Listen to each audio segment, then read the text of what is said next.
Good morning. महाबळेश्वरमध्ये आमचा last day होता, त्याच्यामुळे लवकर उठलो आणि ब्रेकफास्ट करायला गेलो.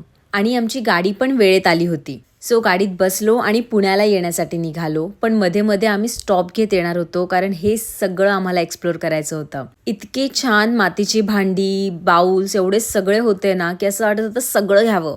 आणि आता व्हिडिओ एडिट करताना हे क्लायमेट बघतीये ना, तर असं वाटतंय की मला परत कुणीतरी न्या महाबळेश्वरला प्लीज. वरत पण प्रवास इतका एन्जॉय करत होता की मला काही टेन्शन नव्हतं त्याचं. प्रवास करताना असं 2-3 वेळा चहा तर झालाच पाहिजे, म्हणून काकांना सांगितलं की प्लीज थांबवा आणि या मस्त लोकेशनला चहा एन्जॉय केला. रिटर्न येता येता कापूरहोळला थांबायचंच आमचं ठरलेलं, कारण इकडे हातसडीचे तांदूळ, अनपॉलिश डाळी, कडधान्य हे सगळं मिळतं. सो ऑलमोस्ट आमचा अर्धा तास तरी तिकडे गेला असेल. छोटी छोटी दुकानं आहेत बरीच, आणि आम्ही ती सगळी एक्सप्लोर केली. मग आम्ही तिकडून नाचणी, मूगडाळ, इंद्रायणी तांदूळ, कणी तांदूळ हे सगळं घेतलं आणि गाडीत ठेवलं.